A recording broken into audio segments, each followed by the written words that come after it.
Hey guys, I want to just take a quick look at Solana. Now, the last time I did a Solana video was about 3 weeks ago, and at the time, I just looked at the thumbnail. We were right here, and I said something like, is Solana on the verge of a breakout or something like that? And yeah, turns out we did break out, and not only did we break out, we broke out and we came right up to this horizontal level of resistance and got rejected off of it. So yeah, all in all, the price action looks pretty good on this. So as you can see, we had a low, then we came down, and now we have a higher low. And just on this upswing, we made a higher high in relation to this previous high right here. So yeah, just, price action 101, this is a very positive sign. And what's interesting about this is this impulsive move. If I take a Fibonacci level right here, actually first I'm gonna remove this. I don't need to. I'll explain that later. If I take a Fibonacci retracement tool, and from the bottom, from the low up to the peak of this impulse move, you see the retracement level that we got. We came right down to the golden pocket. You see how it we have this long wick. Price came down, buyer stepped in, and then we drove it up to a new high. So yeah, basically impulsive move correction. So we made the shift now to the upside. So that's a good thing. And obviously, if you're going to trade this asset, these are the levels I recommend that you draw. So first, you want to take a trend line and connect the tops all the way down here. So you have about 4 touches, and this is just like a downward sloping trend line that we recently broke out of. And the reason why I suggest still drawing it is if, for example, Bitcoin dumps and the alts follow, this would be a potential level of support. So as you know, basically previous levels of resistance can act as support. So, around here, around maybe $20 or whatever, just draw this on your chart. Hopefully the price doesn't come down there, but you never know. It's good to have this so you can just eye it out. The next level I would recommend that you draw is around right here at around just about $30, $29.99, something like that. Horizontal level right there, very significant. You see like the candle bodies close within this range for quite a while, for months. Next level above that would be this horizontal line, and that's around $45. So you can just draw it right where these two candle bodies intersect right here. That should be the point where you draw it. And you might be wondering what these are about here. So, when we shift back to an uptrend and I want to look for potential targets, I take a Fibonacci tool and I draw it from the top right here down to the bottom, just drag it down to the bottom. And that'll give you your levels. And what you want to look for is confluence, right? So you want to find areas where these Fibonacci extensions line up with confluences in the price action. So you'll see right here, normally I don't pay too much attention to this 23.6. Very rarely does the price react significantly off this level.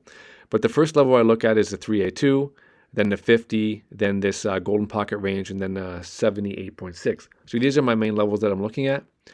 And particularly when the price comes to these levels, on the first time, it'll have a sell-off, right? And then obviously the more often you hit the particular level, then the more likely it is to break. So as you can see, when we came up here, we got rejected. But this has confluence, so this 382 also lines up pretty much perfectly with this horizontal trend line that I suggested that you draw, so around $30. And you'll notice that the 50% Fibonacci retracement also lines up perfectly with the level I suggested that you draw around $45. So these two levels are going to be very significant. A lot of sellers are going to come in here.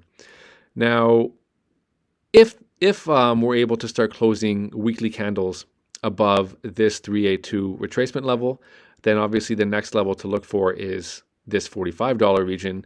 And that would give you a pretty good trade entry. So just to kind of draw that up for you, let's say if I were to take a long position right here, once you started seeing weekly candle closes above this 382 level and you targeted the next region, that would give you a risk-reward ratio of about almost 1 to 6, meaning for every $1 you risk, you could potentially get $6 in return. I would risk 7.63% on the trade for an upside, potential upside of 45%. So that's one potential trade entry you can look for, but you have to risk 7% on that because we're on a weekly time frame. But in a little while, I'm going to show you trades you can enter on the smaller time frames where you don't have to risk as much. And then obviously, if the price came up here, to the 50, particularly on the first time. It may be a good opportunity to look for a short position. So theoretically, let's say if you entered a short position here, you place your stop loss just above. I would place it just above these previous wicks right here. And yeah, I would target this 382 range. So a short from the 50% retracement down to the 382 could give you a risk reward ratio of about 1 to 2.64. Risking 11% to try to get almost 30%.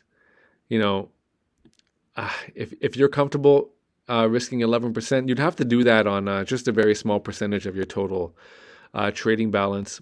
Yeah, this is why I like to take shorter time frames.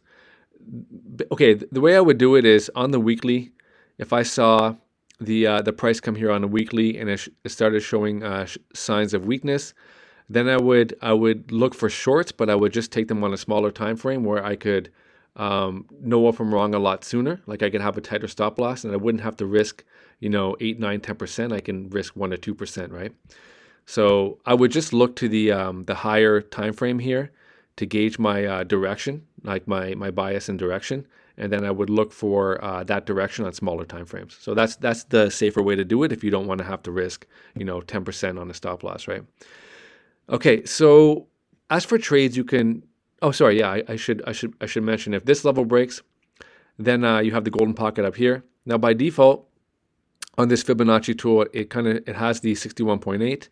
I add the 65% in manually.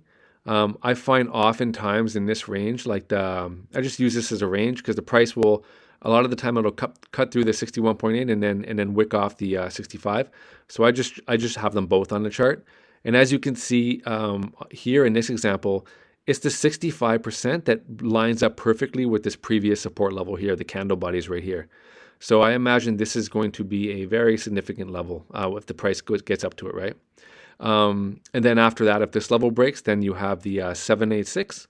So the 786 comes in at $123, and I drew that as a range up to $138 because that's where I have this horizontal level of resistance drawn based on these two candle bodies lining up right here, and also this previous level of support. So support flip to resistance. So this range right here is going to be a big level as well.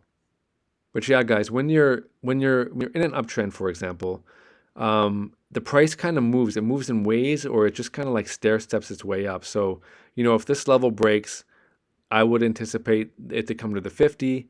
And then if you get rejected at the 50, there's a good chance of maybe the price is going to come down to retest the 38.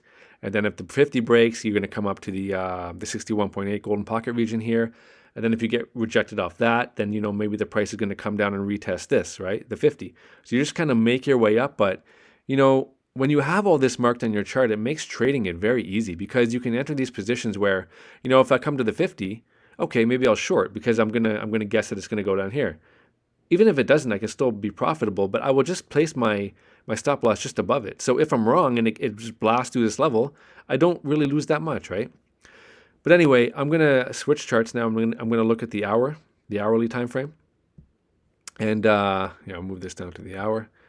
And as you can see, we are just right here in this triangle formation. It's like a bullish pennant of sorts, and the trades I would take, the short-term trades I would take, are just based on this downsloping level of resistance and this uptrending level of support, these two trend lines. So for example, when the price comes down here, you can look for longs and then long them up to the this resistance level, and then vice versa. If the price comes here, then you just short it back down to here.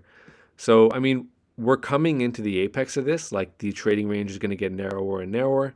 So it's going to get to a point where it's probably not even worth taking these trades because, you don't have that, the upside's not going to be that great.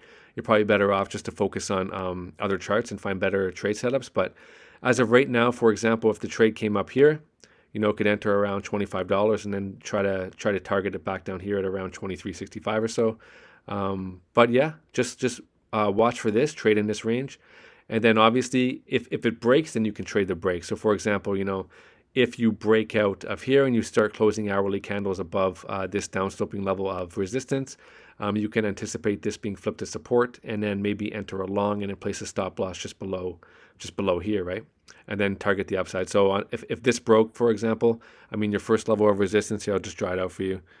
you just take a horizontal line. Just look at the price action. So obviously here is going to be a level, you know, and then do another one, horizontal line. It's going to be right here. So these two levels, if this breaks and you get confirmation, then you can target here and then here for the upside moves. But yeah, all in all, I mean, since the last video I did, we've broken out, so it's a positive sign. We've basically changing the trend here on the long-term time frame. And these are your targets, right? So break this, anticipate this, get rejected here, short it back down here, and just play this range. But yeah, that about wraps it up for Solana. And if you're not subscribed and you want to be able to get updates in the future when I release new videos, then just click subscribe, and then it's going to show you a little bell icon. Click that and then click on all. Otherwise, you won't get notified when I release the videos.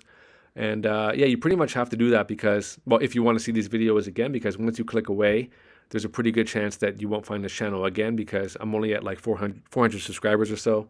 And because of that, we're not really prioritizing the search engine, right? So if you type a certain coin in, you're going to get YouTube channels that have maybe 100,000 subscribers or so. But yeah, anyway, hopefully that helps. And take care. Have a good evening. Bye.